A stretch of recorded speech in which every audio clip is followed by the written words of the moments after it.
Dad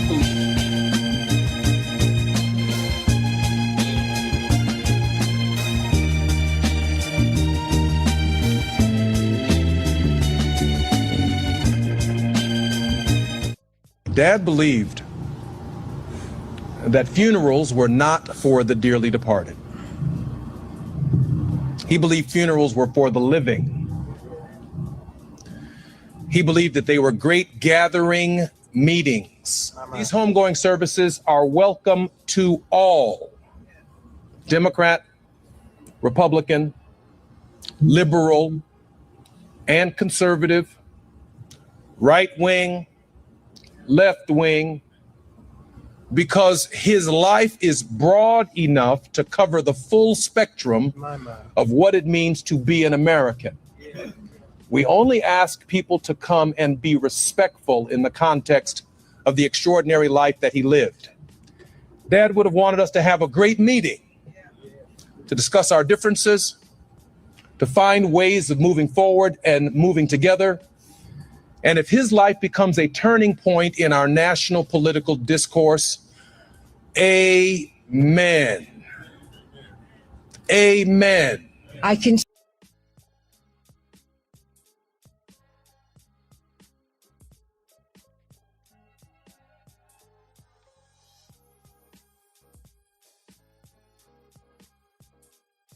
Well done.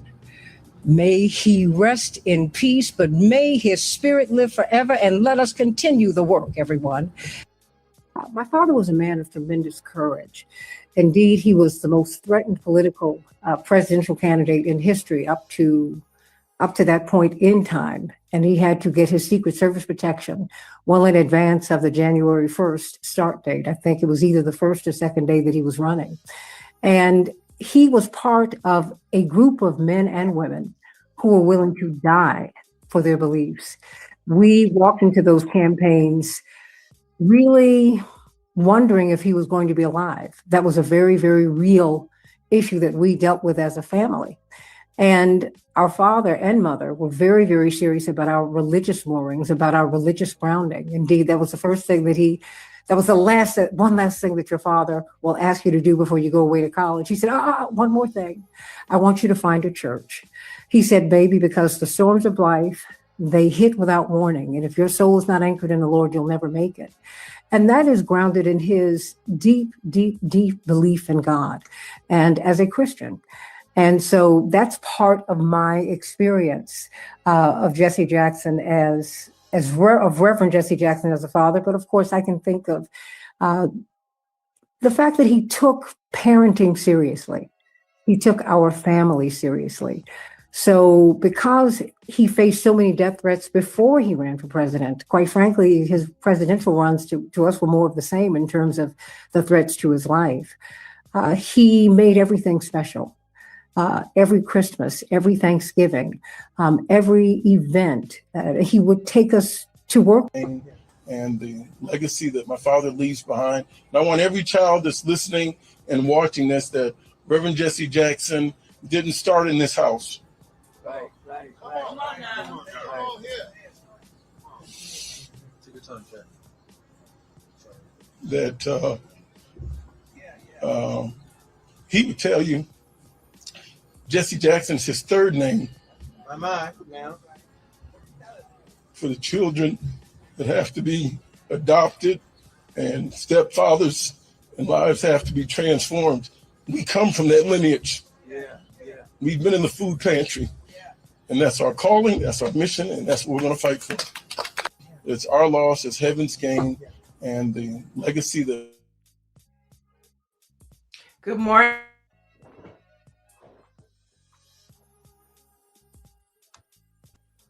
Good morning and welcome to Black Press USA's morning show. This is where we bring you the headlines and the culture. And of course, we are still as a community mourning the loss of Reverend Jesse Jackson. And so this morning we thought we would continue to mix up our flavors. And since it's lit season, and we're celebrating a great man of God, I thought it would be cool to invite another great man of God on the show. So joining us today is 5-time Grammy winner, producer, pastor of Experience Christian Ministries, where he brings a perfect blend of community, music, and sanctuary. Welcome, Pastor SHEP CRAWFORD, to the show. Wait a minute, Greer, we're not ready yet. We're not ready yet. Welcome, Pastor CRAWFORD. Thank you. Thank you for having me. And I'm glad to be here this morning.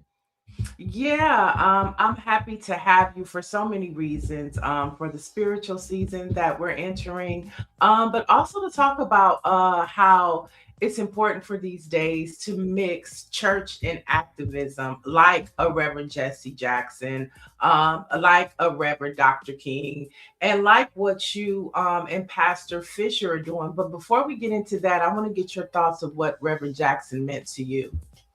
You know, when we talk about leaders like Reverend Jesse Jackson and Dr. Martin Luther King, you know, we're not just talking about great speeches, right? We're talking about clergy who understood that the pulpit needed to be outside of the four walls as well. I mean, they got it. They understood that, you know, Dr. King preached on Sundays and he marched on Mondays. Jesse Jackson, the same. And he organized in the streets and then negotiated in the boardrooms. He stood for what clergy is supposed to stand for. They understood something powerful about the Black church, and that the Black church has always been more than just a worship center, if you will. It is a place for strategy. You know, back in the civil days, back in the civil rights movement, we would get our orders on Sundays. Like, what are we doing Monday? What are we doing Tuesday? Like, it was there. The church was the meeting place. And in today's time, a lot of pastors feel like, hey, we shouldn't be mixing this. We shouldn't be mixing that. You know, if we're looking at Moses, you know, God sent Moses to speak against abusive power and to unify the people so we can get up out and we can stop being oppressed.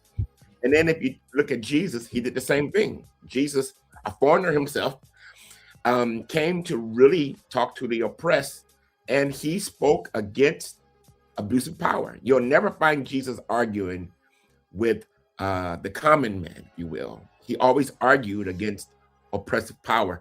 And so I think, you know, when we talk about Jesus and we talk about Moses, that's ancient, but we can touch Reverend Jesse Jackson. We can use that as our Jesus. We can use that as our example, that we need to make sure that we are doing what it is that God has ordained us to do. And that is to be who we need to be for the community. And so they did a great job showing us how to be prophetic without losing the pastoral heart.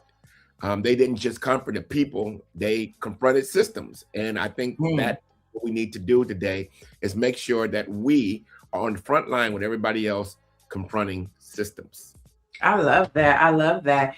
So funeral arrangements have been announced for Reverend Jesse Jackson. And I was surprised how fast they put it together, because I know a lot of times when you have somebody of this magnitude, there's a lot of scheduling and coordination that goes with other leaders from around the world and in our country, but they put this together fast. So funeral arrangements are as followed. On Wednesday and Thursday of next week, Reverend Jackson will be lying in state at the Rainbow Push Coalition in not Washington, but Chicago, Illinois.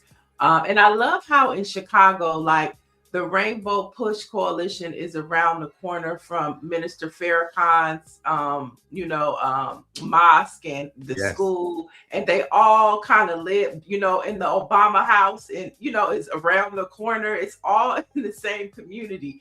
But he'll be lying in state on Wednesday and Thursday of next week. And then on Friday, the People's Celebration is happening at at a different location. It doesn't say the name of the church, but That'll be happening on Friday, and then his homegoing services will be back at the Rainbow Push Coalition. And so I think it's beautiful that that's where it's happening. I know when we were at the DNC, what was it, in 2024 in Chicago, they had a huge celebration for him. Maxine Waters was there, Bernie Sanders, Reverend Jackson was there, and they gave him his flowers while he was living from a political in Washington, D.C. standpoint. And so that was beautiful to see that he got a lot of his flowers while he was living. That's great. Yes, that is wonderful. I think that it's very important that we don't wait till someone is gone to really show them their respect and show them their honor. We know what this man has stood for all of his life. And I think it's very important. And I do like the fact that you said, you know, that it's right around the corner from the mosque. You know, I think it's very important that we understand that even though we have different theological beliefs, that Christians and Muslims and other religions, if you will, can come together when we're all concerned about one thing: community. I love that. And yeah, I like fighting with Minister Tony Muhammad, Minister Abdul Malik Muhammad now. You know, we have stood together shoulder to shoulder many of times. That's my brother, that's my father, if you will, in community work. And so we don't have to agree theologically on things to understand we love Black people, we love brown people, and we're going to continue to fight for them. So, amen, bravo. amen. Yeah. And speaking of that, you have formed a partnership with somebody that you've known a long time. And I'm talking about Pastor Michael J.T. Fisher. So let's take a look at this video, and then I'd like for you to share with our viewers what you guys are up to. Let's take a look. Okay.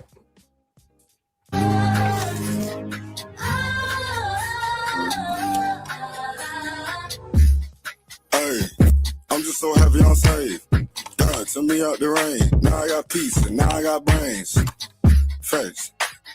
Right in his image I made. So with you, I finna remain. I see that the proof is helping me think. All right, so we're talking about the annual Legacy Breakfast. Tell us about it. Yeah, so a few pastors, myself, Bishop Michael Fisher. Oh, he's a bishop now. I'm sorry. Yeah, bishop. It's all good. It's all good. Takes a second. Takes a second. Pastor Jeremy Dixon, who is actually leading this effort. Reverend K.W. Toulis, Pastor DeCure out of Pasadena, Lisa Collins, and a few others. We came together a few years ago because we all do community work separate, and we thought to come together and really start bringing clergy together. So we formed what is called the United Faith Coalition, UFC, and we decided that we wanted to launch a breakfast, a legacy breakfast on the last day or last weekend of Black History to bring over 100 pastors together. This isn't just an event, it's an alignment. We plan on honoring our legacies, right? Like, so we are going to honor Bishop Ulmer. We're going to honor Bishop Charles Blake. We're going to honor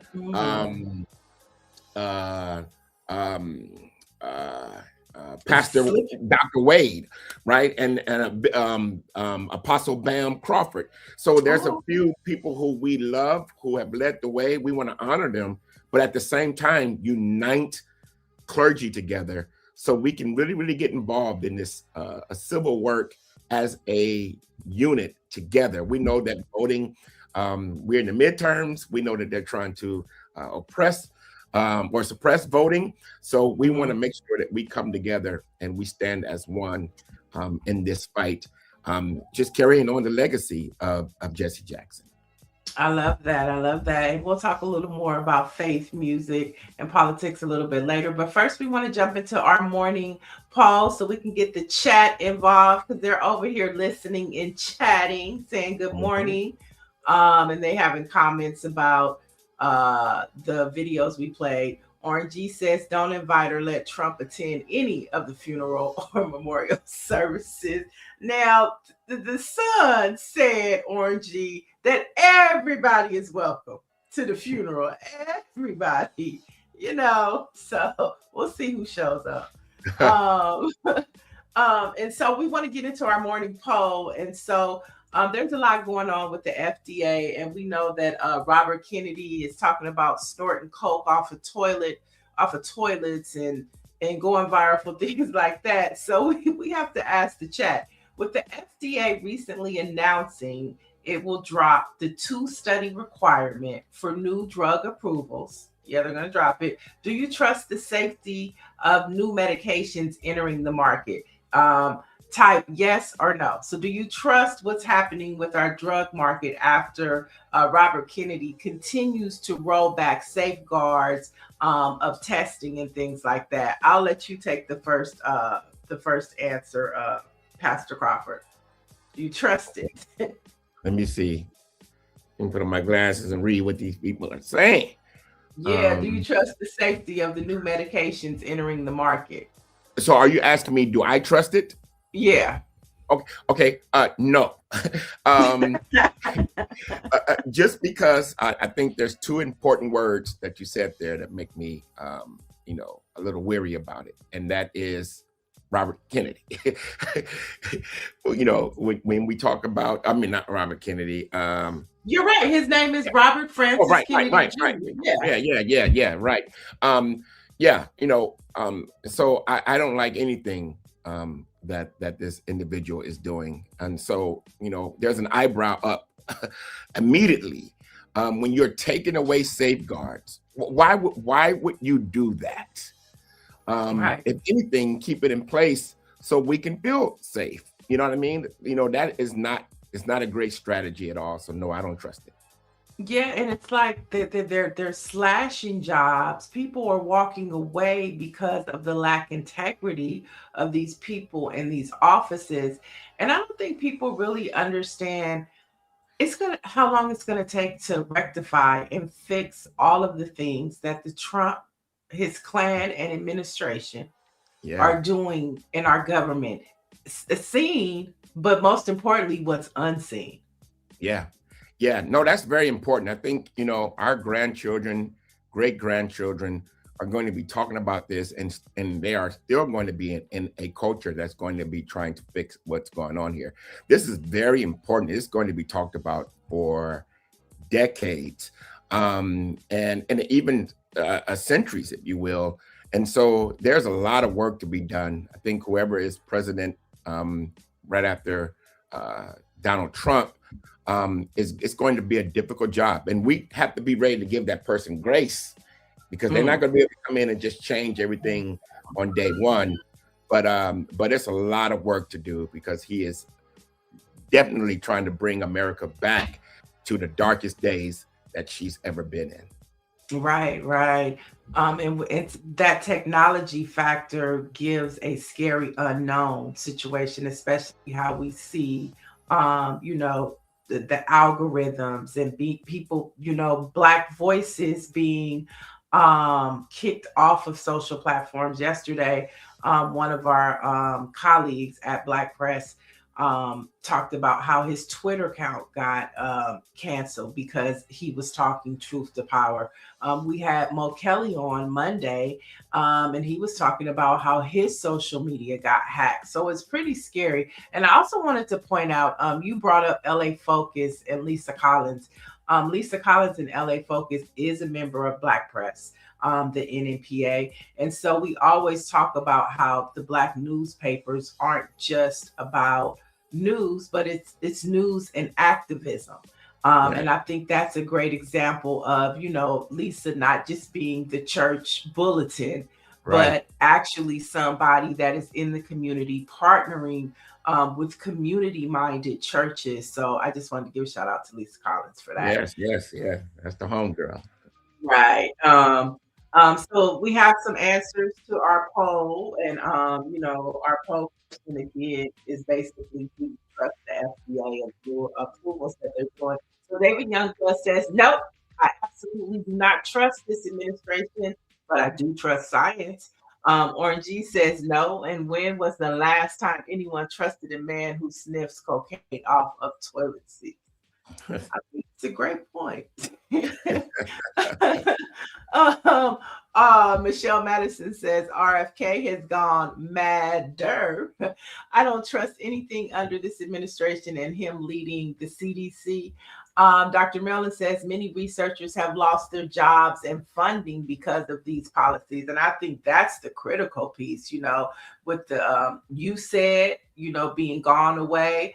And John Hopkins, all of these agencies that do cancer research. What about sickle cell research that impacts Black people the most? All of these studies are impacted. Hospitals funding research is impacted. And just those are things that people are just scrolling, Pastor Crawford, and they're not thinking about. Yeah. It's like this administration told everybody, go to your departments and figure out a way to hurt Black and brown people. You know what I mean? And of course they want to please, their boss, and feed his ego. So, they come in like, we can do this, we can slash this, we can take down this, or we can, you know what I mean? And at the end of the day, it is really something that we're in this time.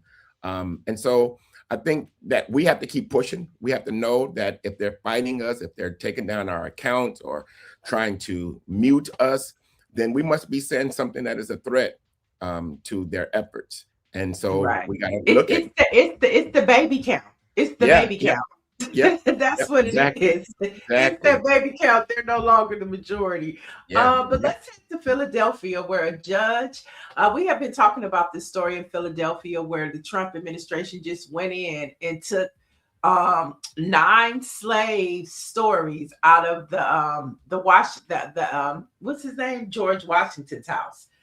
So a judge on Monday ordered that the Trump administration reinstall the exhibit about the slavery at the president's house in Philadelphia. Just put it all back, okay? Just put it back. That's what the judge said. So in the ruling issued on Monday, the judge ordered the defendants, who of course is Donald Trump's Secretary of Interior, and the Department of National Parks and Services. He ordered them all to restore the site to the way it was on January 21st, the day before the signage was removed. Now, those were 9 Black lives. When we say Black Lives Matter, that's what we're talking about. Exactly. That's what we're talking about. I don't care if it was 1865, 1701, Black Lives Matter. And those 9 lives, their stories deserve to be told. Exactly, especially when you're talking about, the supposed to be father of this nation. I mean, when we went to school, we were doing reports about George Washington, and we had no clue. We were not taught at all in school that this man had slaves, had and beat slaves. Right. And this isn't about attacking white Americans. I think it's safe to say that there's a good portion of white Americans that are good people and have stood with us in justice, whether it was the civil rights movement or the George Floyd or abolitionists during slavery. It was some white abolitionists that hid us in the basement. So it's always good to have a white ally. Yes, but this is about white supremacy, right? This is about white supremacy and confronting that. And that seems to get uncomfortable whenever the full truth about slavery is being told. We can't heal the wounds of America and hide it behind the flag. They are trying their best to strip our history, to act like America hasn't done anything wrong. No, you have to address it. You have to repent from what you've done to us, what you continue to do to us, and literally start having conversations on how you can attempt to make up for all of the decades, all of the centuries of abuse. And so I'm glad the judge said, put it back, put it back, because like I said, the schools didn't teach us. And so any institution or any place that can teach us what really happened, I think it's important that it stays visible.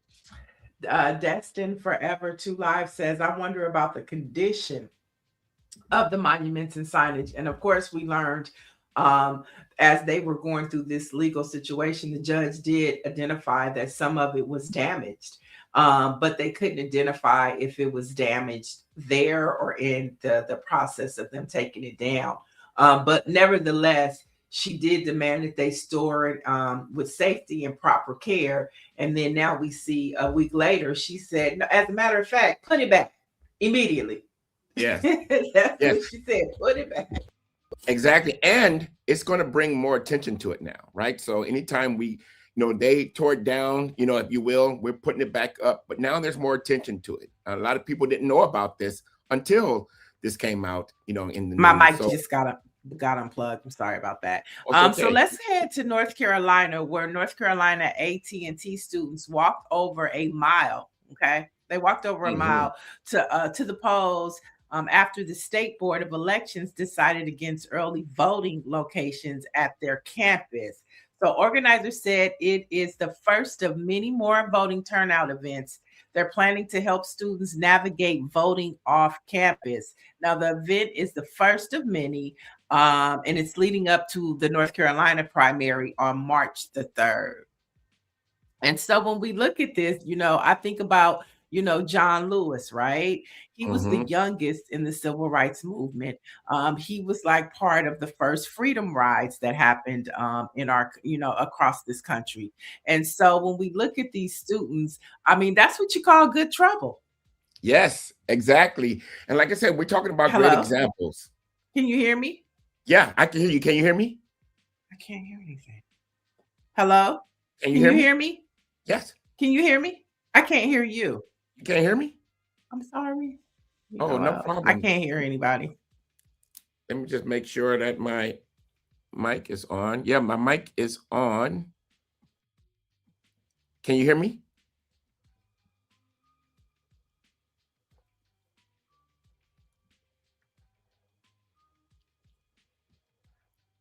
What about now? Can you hear me? I can hear now. Okay, I just had to unplug. I'm sorry, Pastor Shep. Oh, it's all good. It's all good. We're working it out. That's what you call good trouble. Yes, and this is the reason why we are literally celebrating the life of Jesse Jackson and so many greats in that time. It's because we understood what they needed to do to get it done. And there has always been tactics in this country that try to make voting harder for Black and brown communities. That's not conspiracy. That's the history. But here's where our focus needs to be: not outrage, but preparation. That's what they did. They didn't just get mad and go to social media. They organized. And that's what the civil rights movement taught us, to organize, to make sure that we fight as much as possible. And our kids, our students are showing us that legacy that they've learned, that they're learning in these HBCUs, they're putting it to the work. They're putting it in the streets, and it's going to get some results. I mean, yeah, I love it that and they're doing it early. Early voting is going to be critical. We know that Trump is trying to nationalize elections, and they're doing. And this right here, these students used to have a polling place on their campus. Yeah, the election committee snatched it up. Like, we're going to make it hard for you to vote. Yes, exactly. We know what they are scared of, right? And they may try to control access, but they won't be able to control the resolve, if you will. And when we show up in numbers, the narrative will shift. It will shift to show the more you try to oppress us or suppress us, that it's going to make us work even harder to do so. We know. I don't care what kind of lie they're putting out there.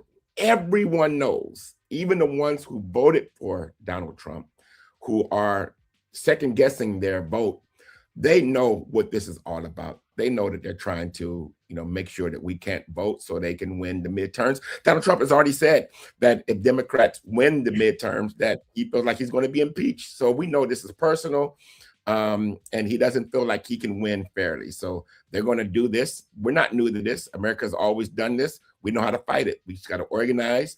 If we have to take off work, we're going to take off work. If we have to vote early, we have to, if we have to take our community members, yes, if exactly. we got to get the pastors to do souls to the polls. Yes, exactly. And that's one of the things we're talking about at our event, is to make sure that churches are getting involved in voter engagement and making sure that our communities are able to vote starting now. If you haven't already, dove into that type of work, really churches should be talking about it on Sunday morning about voting and making sure that these efforts don't have any legs. I love that, because one of the reasons why I got into politics actually is because of Dr. King. And that's kind of where I started meeting all of you pastors when I used to work for Rock the Vote.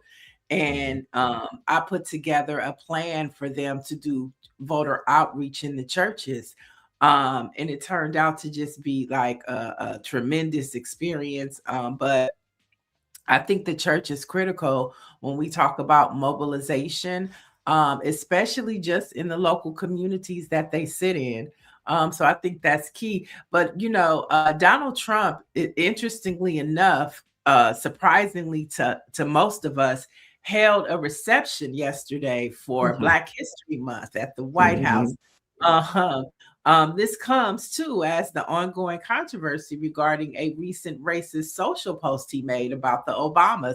And I thought it was so cool that the Obamas showed up at the All-Star weekend, just, front and center, instead of booze. I mean, tremendous applause and love, something that Donald Trump craves, but he'll never have in this country.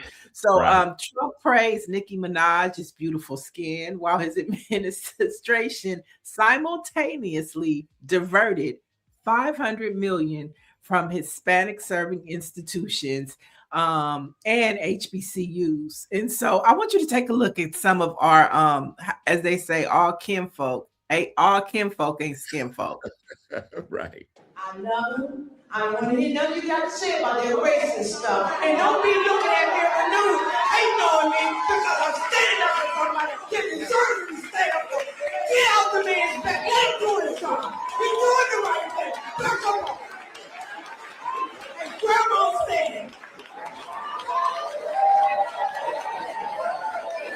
if you don't care what folks says about this family, I does. I told you and told you. I love them. I want to hear nothing you got to say about it. Greer, I put another video on there too. Can you play that one as well? Oh, all skin folk ain't kinfolk. That's what it is.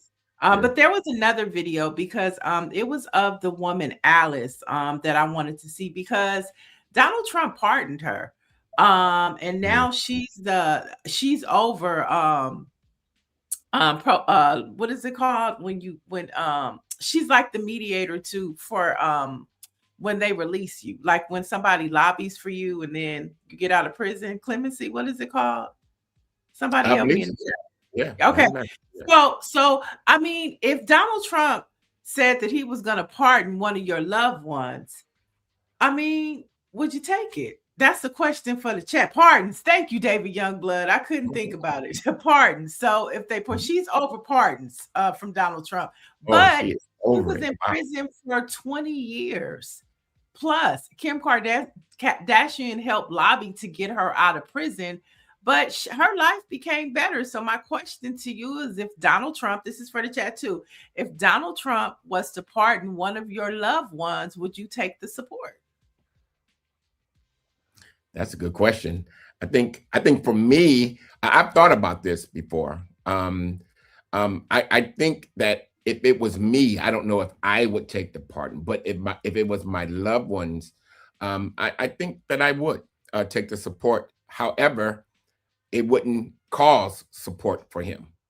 I'm not showing up to no events. I'm not doing any of that. The Bible says that he'll make your enemies your footstool. So my enemy just let me, just let me out. But I think, he's doing so to make sure that he can continue to make us a token of his efforts to try to show us that he loved Black people. So I'm not mad at the folks that say that they wouldn't take it, and I'm not mad at the folks that say that they would take it. It's what you do after you take it. Right. I mean, I think that for my loved one, I definitely would take it, but it doesn't mean that I have to play. And maybe I'm foolish to say that. But I know for sure my loved one would take it. Yeah, You know what I'm saying? It wouldn't be my call, but I know for sure my loved one would be like, I don't care what you talking about. I'm getting ready to get up out of here. I mean, and that's just the reality of it. Yeah. Yeah. Yeah. No conditions, no anything. We're don't tell me if we get out, you have to come to the White House and you have to do this and you have to take. No, you're letting me out because you believe I should be out. And that's it. So right. And I love that, I mean, I love our chat because we're realists. You know what I'm saying? Young blood said, I would absolutely take a pardon. And then that my life to exposing his racism and grifting. Dr. Marilyn said, I would take it, but I'm not supporting Trump. I mean, why wouldn't you? Okay, because Donald Trump will do a good thing and then do 20 bad things. Okay. We know it. Yep. So, but it's never for good intent. It's always something behind it. But I'm glad that let us know, Chad. Would you take the pardon from the Trump administration? Right. Let's go to this next story. I put this next story because we definitely it's about faith. It's about a pastor and his questionable activity. I'm gonna let the Shade Room's Justin Carter break the story down. Let's take a look at this.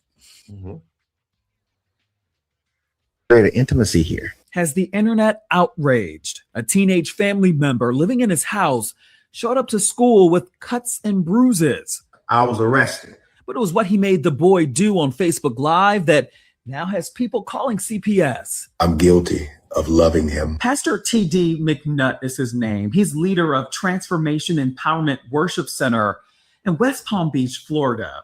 It started back in December when he was arrested for abusing a 16-year-old boy that has been living in his house for years, somebody he calls a son. But it got odd last week when the pastor set up a camera and started talking on Facebook Live. He reported me for child abuse. Glory to God's name.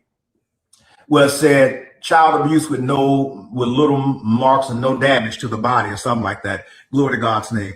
But that's what he said. He spun this thing way out of proportion and did a whole bunch of damage. It's been reported, though, that the charges never stuck over the boy declining to testify. We're not identifying the boy because he's a minor and subject of a further investigation. But this one right here, he has lied, manipulated, turned situations into horrific circumstances. That young man did not come tell y'all that something happened to him just to be talking. Remember that pastor's face, because I promise you, this is not going to be the end of this little boy's story. Thank you for still having a godly character.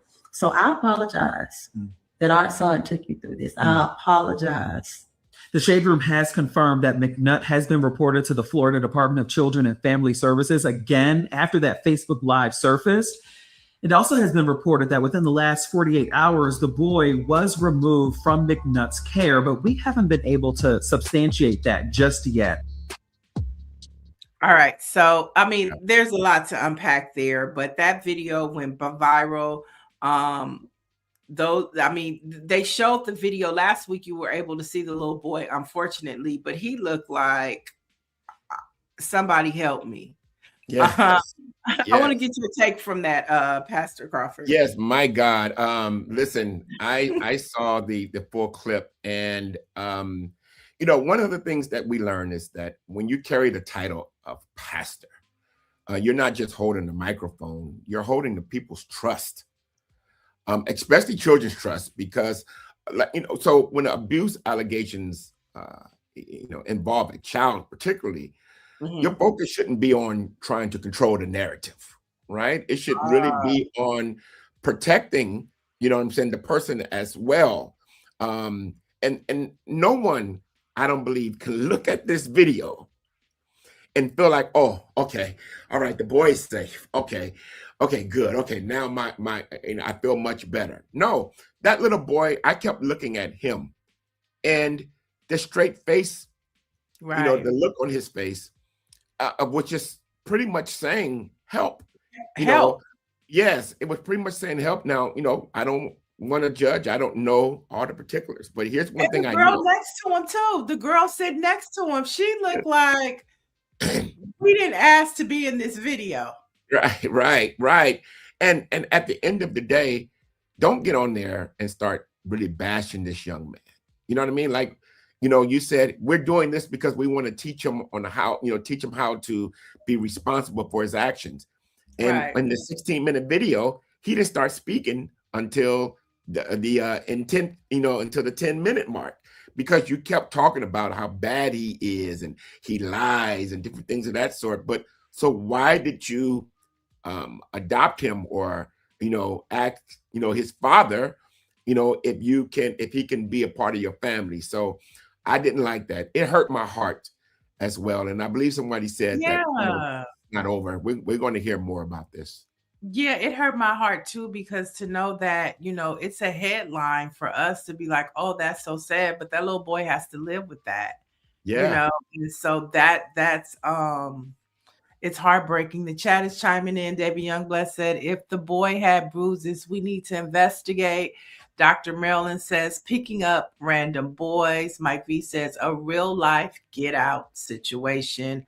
And that's wild. Go ahead, Greer. One of the things that concerns me about our people, right, is that I see this as an example of we're constantly trying to, to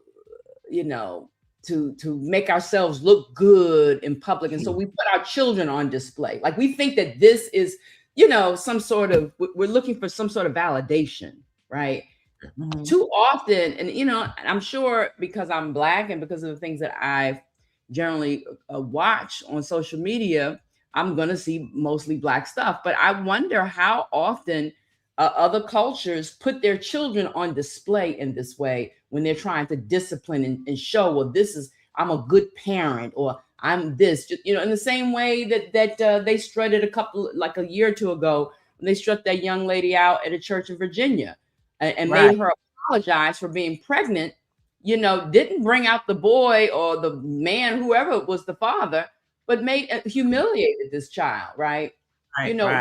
What is it with us where we're constantly seeking some sort of validation or approval about, how good we are, or we, we're, what I mean? We're teaching our children how to be good citizens or Negroes or what, that's what it feels like to me when I see stuff like this.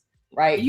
And I think that too, but I also think that happens in the white church too. I don't think that's exclusive to us. Evangelical churches and how, these evangelical pastors have these standards. I've seen Lifetime movies with white pastors that are based on true stories. Well, I'm talking about I'm specifically really talking about social media. Let me put you on a platform where everybody who don't know you, this child, can see your face and make you confess to something. You know what I mean? I know that the fundamentalists, they do that, of the nationalists, they do that. They, that's what they do in those churches. It's just not in our algorithm because we ain't following them. That's why I preface that. Like, I don't really follow those, people, so I may not see that. But I see this too often. But you also see it, even the display that this grandmother, wanting to show folk and white folk into how, good. And even the dialect, everything changes. It turns into this, this performance. Right.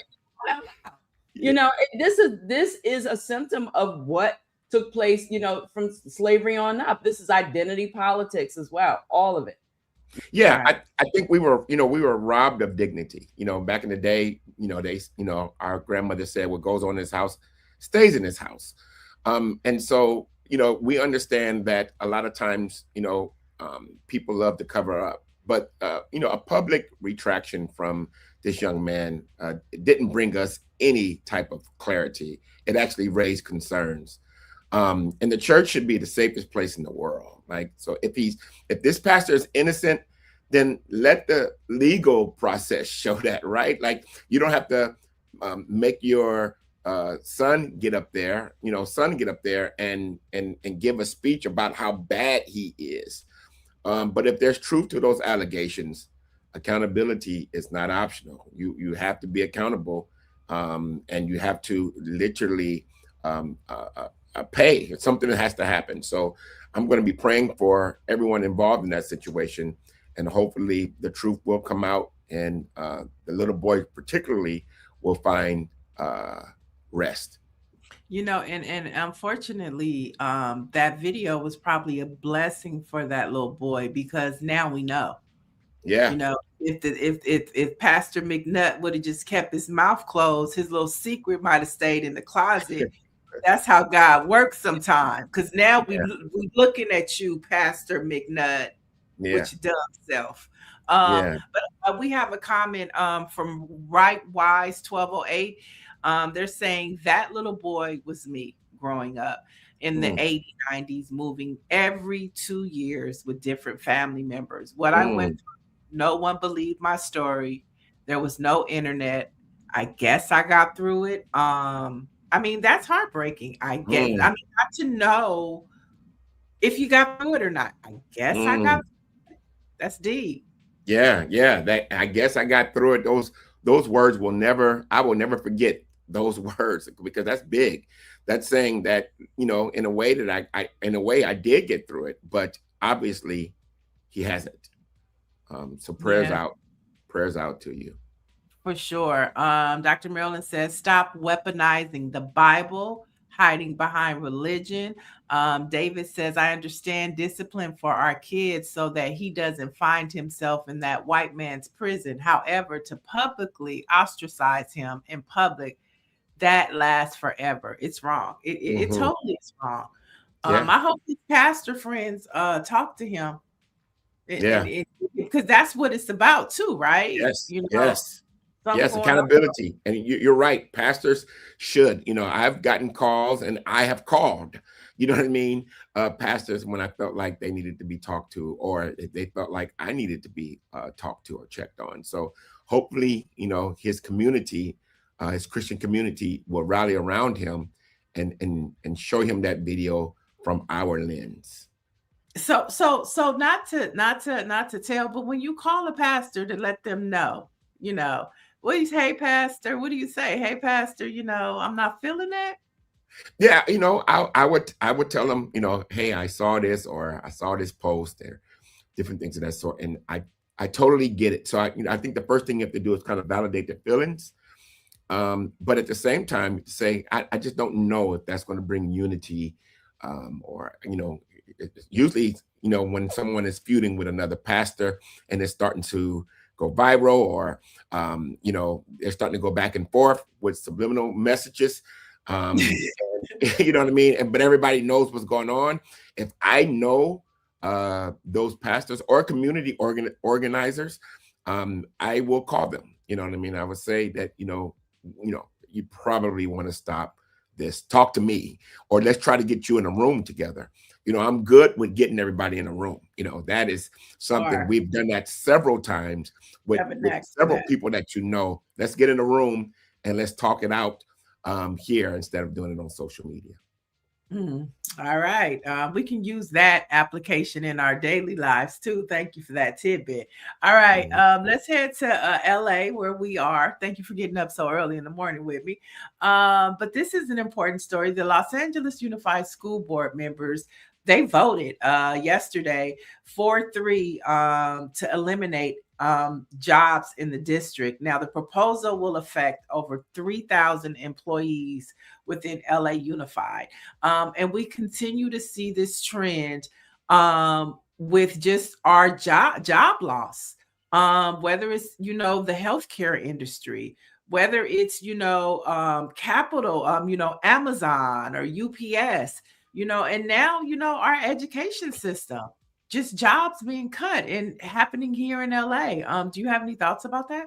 Yeah, first of all, over 3,000 employees potentially affected by this. So that right there raised concern, no matter what it is, because that's not just numbers. Like, that's families, that's rent, that's groceries. I understand the budgets have to be balanced, but when you are cutting support staff, you are touching, the institution of learning. In communities like ours, schools and the classroom is very, very, very important. And we're trying to gain more money and make sure that we are delivering safe places for our folks. And so how do we take our support system away? And then these people are, again, without jobs. For what? Right. So if we're going to make cuts, let's make sure that we're not cutting the very system that help our students, right?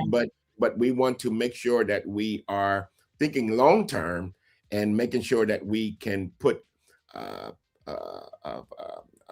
people in place all around, because I'm hearing that is not teachers or facilitators, if you will, but it is the support system there. Well, how do you think the teachers are able to do what they're doing if you don't have the support system there? So I don't believe that is what we're looking for when it comes down to our schools in the LA Unified School District. But when you hear teachers, you brought up a good point that they're taking away their support system. Teachers are already funding their classrooms.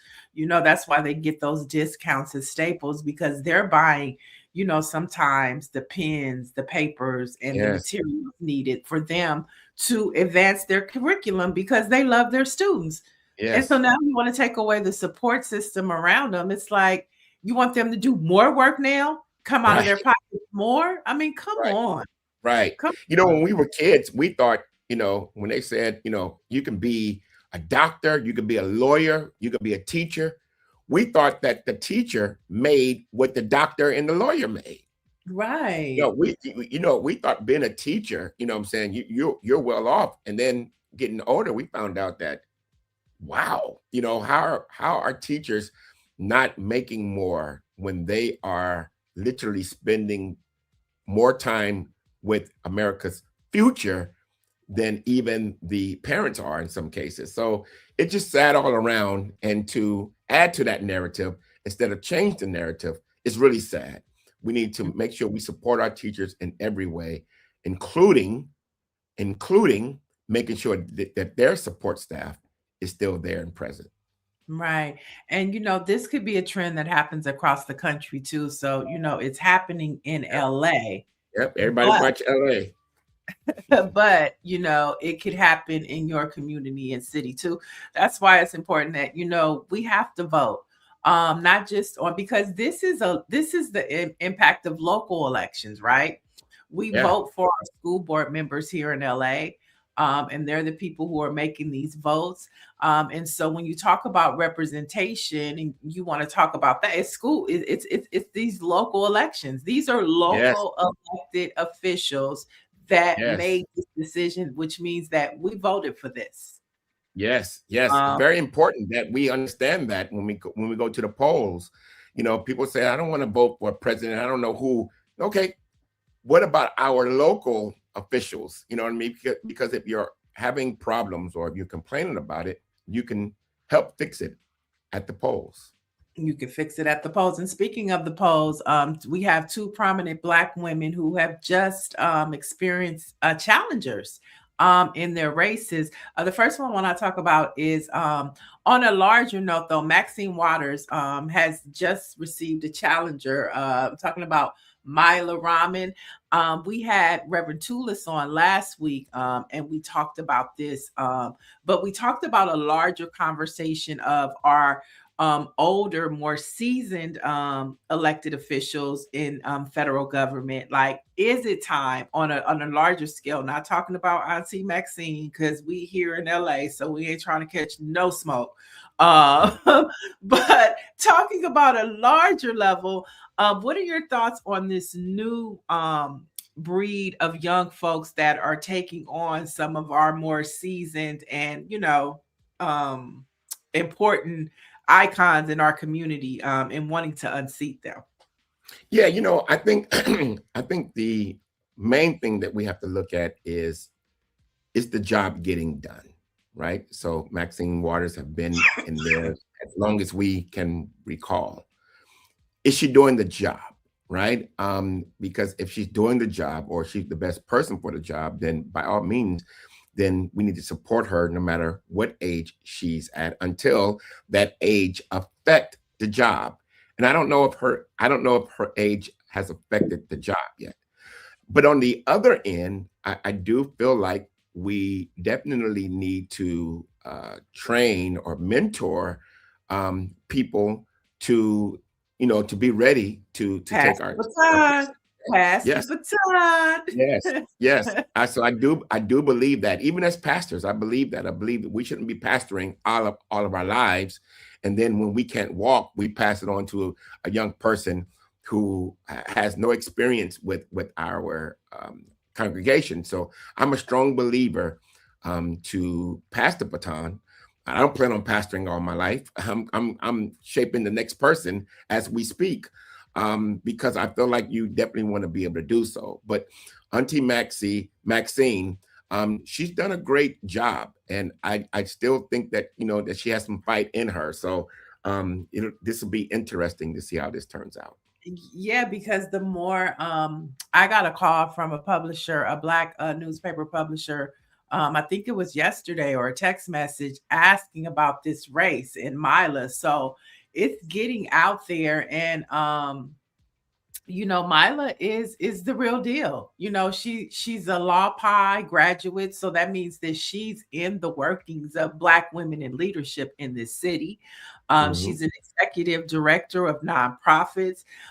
So she has a respectable name. It's not like the last go around when it was Joe Collins and then it was a Republican and he was just wacky and wild. But this is a contender. And so it'll be interesting to see, how this unfolds, because I'm sure it's going to come up that the next time I think Maxine Waters is up for election or something is when she's in 91 or something like that. And so it's going to be interesting to see. And it's going to be, I'm going to tell you this, Pastor Shep, it's going to be a lot of Black people that will quietly support this girl. Yeah. They're not going to say it out loud, but they're going to support. Yeah, I definitely believe so. I definitely believe that there are a lot of people that feel like, it's time for changing of the guards, right? And especially in the climate that we have now, you start thinking, what changes can we make?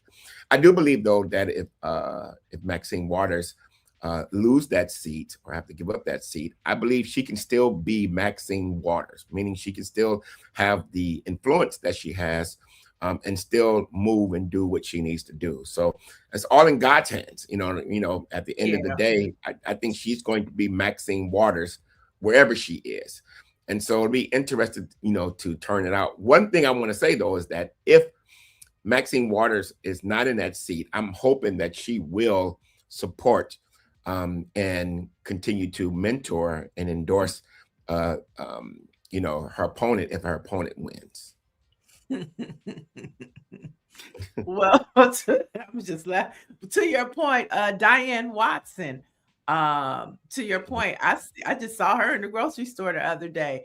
Former Congress member, still gets all of the love, still gets all of the invitations. And so to your point, you still can have a standing in the community, always on the list, and always be a call for advice. Because sometimes things just change and it shifts us, but it doesn't make it a bad thing to step aside. Yeah, exactly. And then the people are going to decide. But she's an exception to the rule because she continues to just hold the essence of who she is going to be very difficult to watch that legacy end. But at the end of the day, I think you said it correctly, is people are going to silently say that it's time for change, and they're going to support that by voting. Yeah, I'm not saying, I don't even live in the district, so I can't vote, but I'm already hearing those conversations about it. So we'll see, we'll see what happens. And, we wish Auntie Maxine the best. And, the one thing, though, I did want to say is the only problem I have with, her, if she were to leave Congress, is that we lose that tenure position that she represents, right? And we know that Congress is a tenure type, business and organization when you think about who gets to be the committee chair, right? And that comes with your tenure and how long you've been there. And we just saw last year, Jasmine Crockett tried to change that and it didn't happen. No, she didn't get any votes, you know what I'm saying? So that's the only concern I have. If we just get rid of all of our seasoned Congress members, then we're not going to have any power when it comes to these committee hearings, when it comes to education, when it comes to technology, when it comes to finances. You know, if Democrats take over the House, then she becomes the chair of the Finance Committee again. Right. You know, right. how important or valuable is that to us to have somebody with that experience? So that's the only downside to losing somebody of her stature in Congress. Yeah, I appreciate you sharing that with with the listeners in the community, because take that into consideration. You know, even if you want to change it in the guards, take into consideration that that there are some pros and cons to it as well. It is. And then let's touch a little bit about Karen Bass. She is up for re-election. She kicked off her campaign.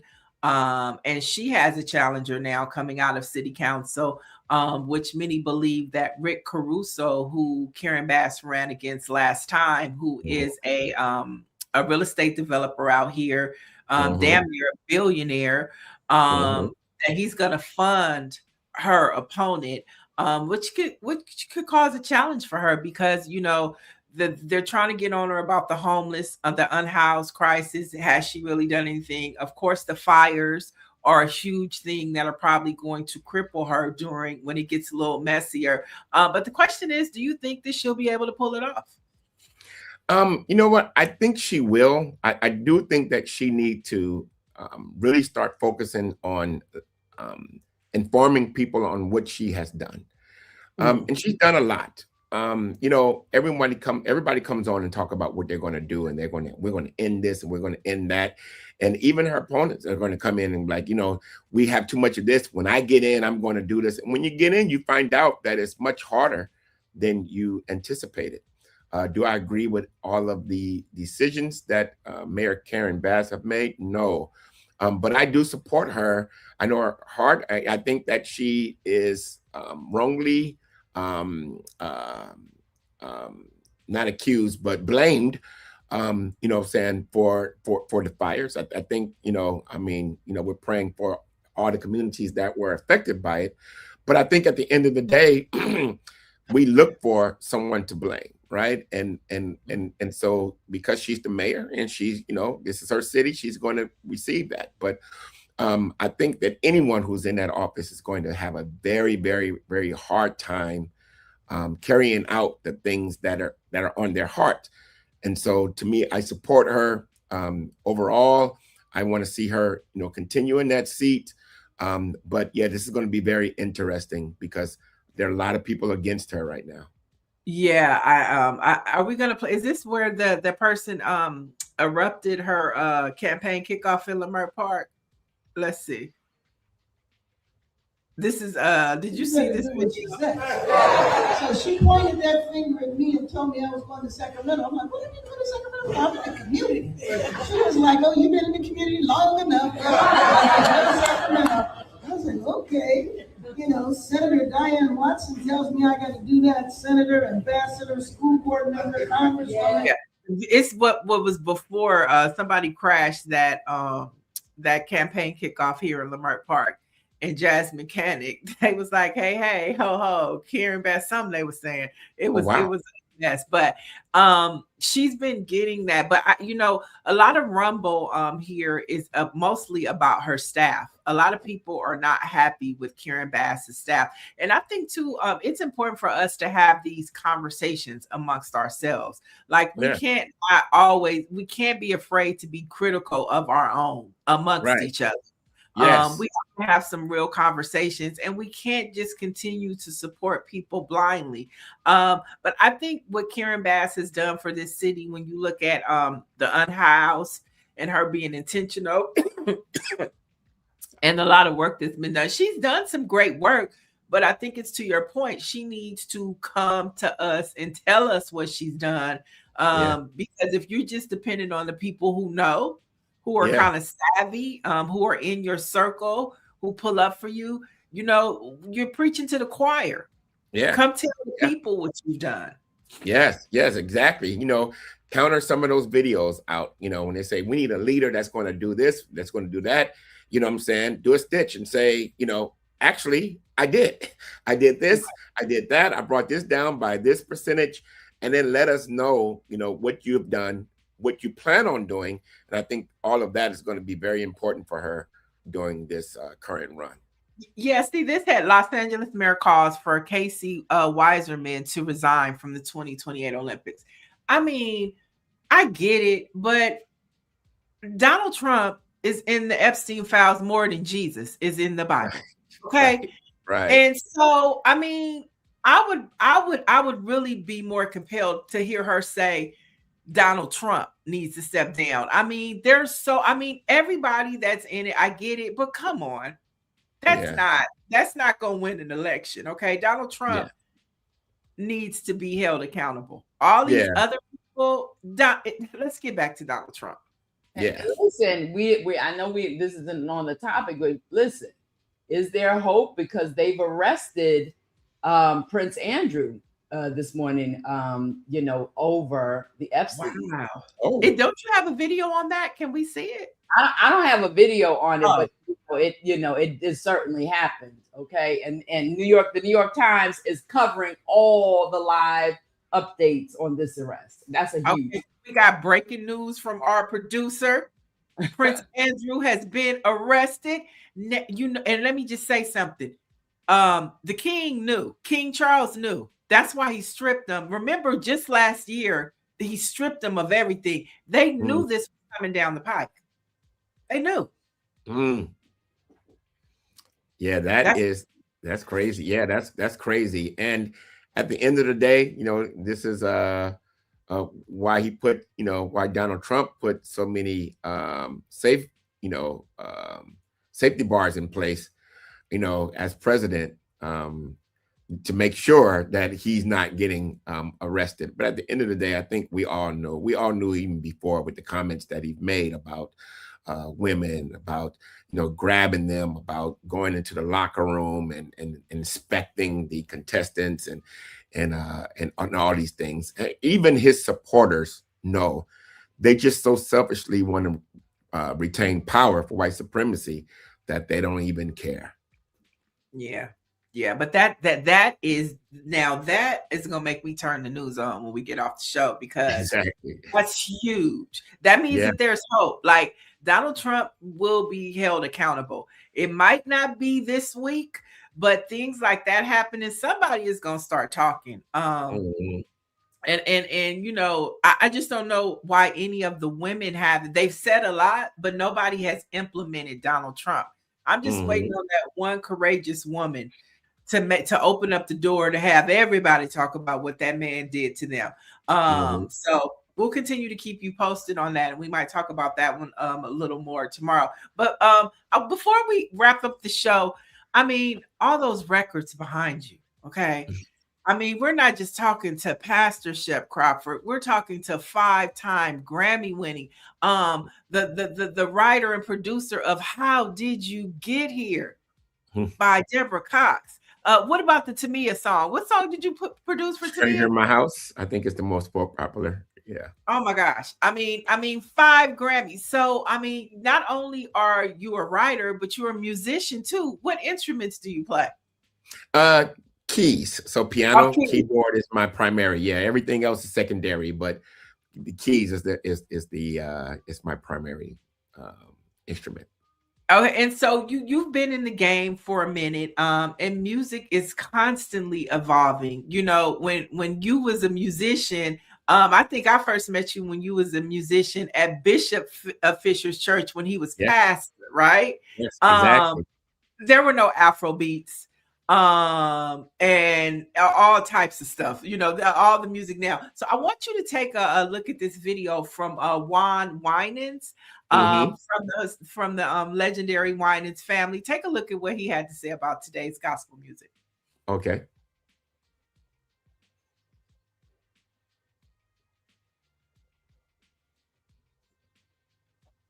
Greer, you got us? It's in the link. It's in the script.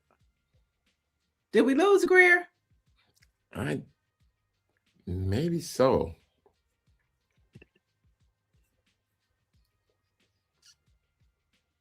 Oh, she says StreamYard is not sharing videos right now. I woke up with the goodness of God on my mind. I don't know why my car is beeping like that. That was wild. Maybe it was testifying, huh? Yeah.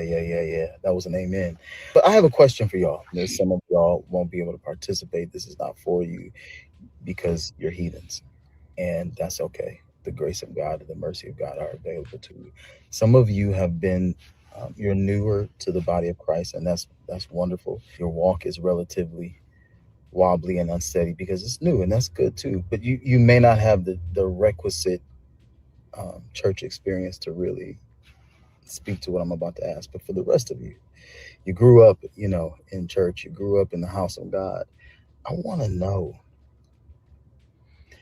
are y'all seeing people get filled with the Holy Ghost on this new church music we be singing? Y'all know what I'm talking about. So this is not disparaging. I'm not trying to I'll be singing some of these songs. Like, I get it.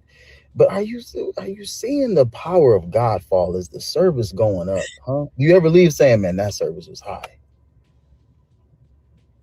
With the new stuff, I don't know what to call it. I guess I don't know. I don't want to tag a genre. I love all of these people. I love the genres, but like it's the Jesus want to hug you music.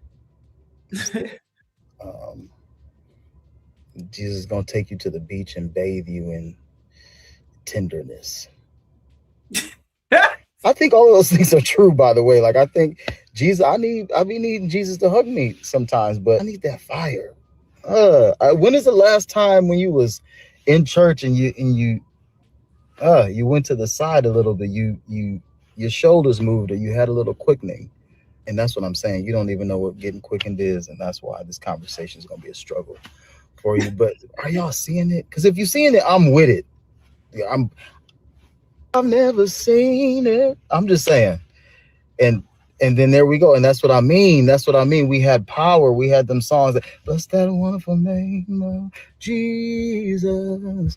Bless that wonderful name of the Lord. I didn't even want to be in church, but I was like, hey. Yes, I got it. Yes, sir. Everlasting life. Where's that at? Where's the everlasting life? I don't know. All right. I'm gonna let you respond first. I'm gonna say something publicly that I feel like this is safe space. I'm getting a little disappointed in the Winans family, their commentary on today's music. And let me say, I'm gonna say that I grew up defending the Winans. So I'm surprised when you say, where's the songs that make people be filled with the Holy Spirit? First of all, songs don't cause people to be filled with the Holy Spirit. Believing in Jesus does. But I take the point. But we're talking about the Winans. You know what I mean? Like, I'm lost without you. Y'all was snapping your fingers and easy to see. I'm lost without you. Were people at the altar? You know what I mean? Or were they, enjoying the song? And I used to tell people, because I love contemporary music as a child or as a young adult, and I defended the Winans. I defended Commission. I defended Vanessa Bell Armstrong. I defended them, in saying that listen to the message. Don't listen to, they're out there to get people a certain audience. They became them to gain them. And then to hear the same family, CeCe Winans have said something about making sure that, that the music is holy. People were saying your music wasn't holy. It's time to make a change. Yep. We are the people. We can do it. You know what I'm saying? A friend of mine and yours. Hey, that was the jam. Yes. The Winans, I listened. I mean, don't forget about Anita Baker and the Winans. Yes, ain't no need to worry, okay? Yes. What the night is going to bring, be all over You know, the Winans broke that for us, right? And then, so I think that I understand that they're concerned about music today, but I think that you got it. They are approaching it wrong. They should be literally showing that this or mentoring this new generation. There's nothing wrong with. I listen. I got an Afrobeat gospel playlist that me and my wife, when we go on road trips, we are listening to. We don't want to hear tamarines all the time. We don't want to hear choirs all the time. We want to hear music in today's time. Marvin Winans said something a long time ago on Oprah Winfrey. He said, "It's not what you play, it's what you say." So if the word, no matter how it's been delivered, is, for, that, a specific group of people, let them do it. Particularly the Winans family. Like, remember all the stones that were thrown at you, and then you get older and you start throwing stones. I think that it should be, I believe, and I love the Winans. I've bought every record that they have recorded. I've been to their concerts. I love them. But I think that they need to maybe dig in a little bit more on what they mean when they say holy music, because theirs wasn't considered holy by the church. I think that's a great point. And one person, though, I also want to lift up is Andre Crouch. Yes. Because he was the godfather of that. Yes. I mean, and Michael Jackson, I mean, we didn't even realize how he contributed to some of Michael Jackson's music. Yes. Yeah. The Free Willy But he soundtrack. was the forefather of, that movement of taking, gospel music outside the four walls of the church and being ridiculed for that. So I love Andre Crouch. So Yes, exactly. And everyone has done that, but this generation, every generation starts to really bash the generation after them. And it's very important that you mentor it. I remember my dad telling me he didn't really like, praise dancers at first, you know what I mean? So when he came to our church and I had praise dancers, he said, in the Bible, there weren't praise dancers. And I said, neither was there a lot of things you guys grew up on. It wasn't electric organs. But for some reason, people have a problem with the generation after them, but they don't look at that their tradition was one time new to the church and bashed and talked about. So I think we got to be a little bit more considerate when it comes down to that, not just making statements, but teach a class, make sure that the people know how to keep the integrity by, while at the same time, making sure they experience all type of styles of music. I love that. I mean, that was good. So let's jump on the secular side of things. And I want you to check out this clip from Robert Glasper and get your response. Let's go.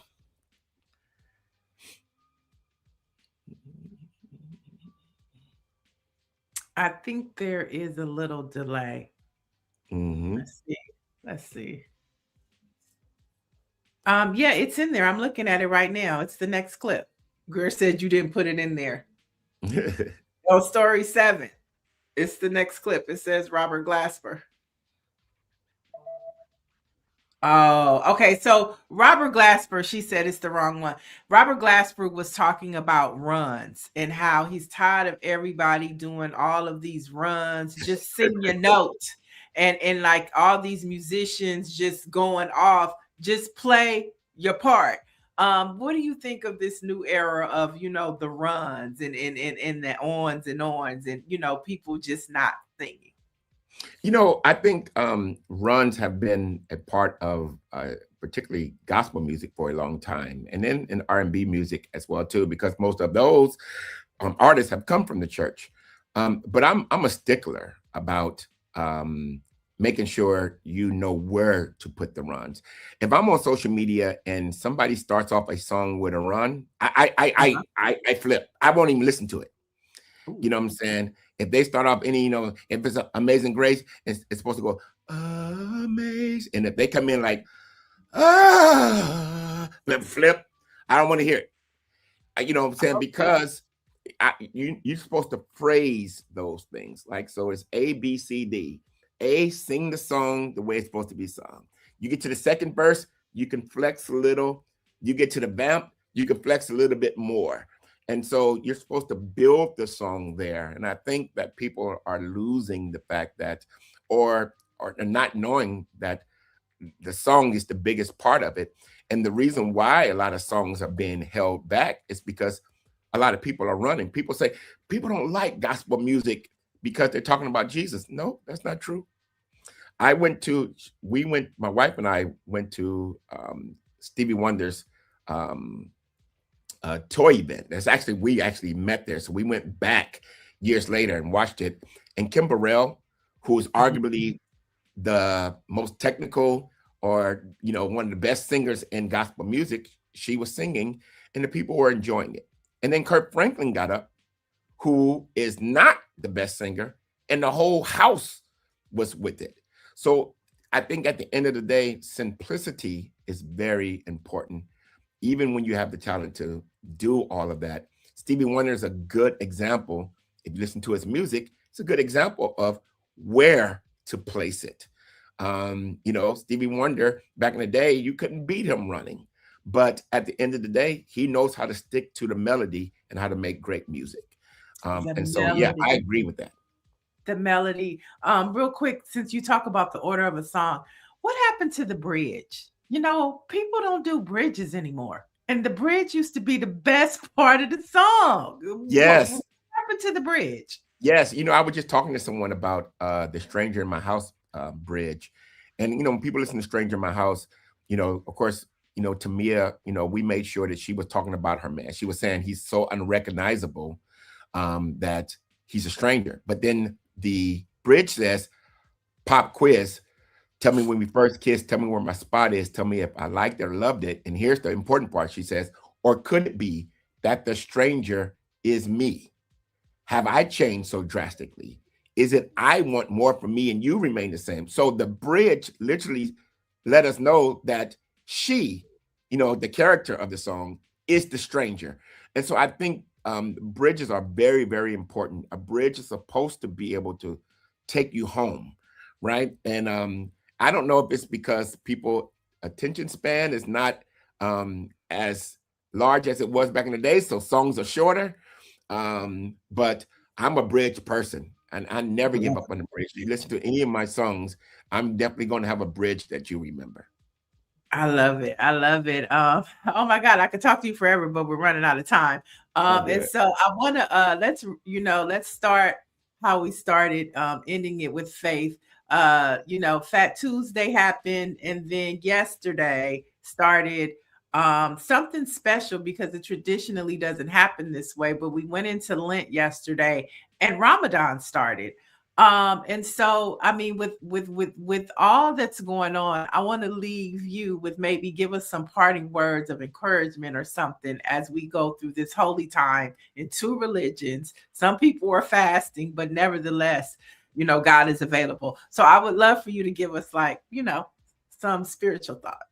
Yes, I must, first of all, I want to acknowledge that Ramadan and Lent is happening kind of simultaneously at the same time. So I do like to point out the fact that Christianity and the Muslims, even though we disagree again, it still brings us together, at least in a time of observing. And even though I don't personally observe Lent, at our church, we absolutely respect it and really respect the spiritual discipline behind it.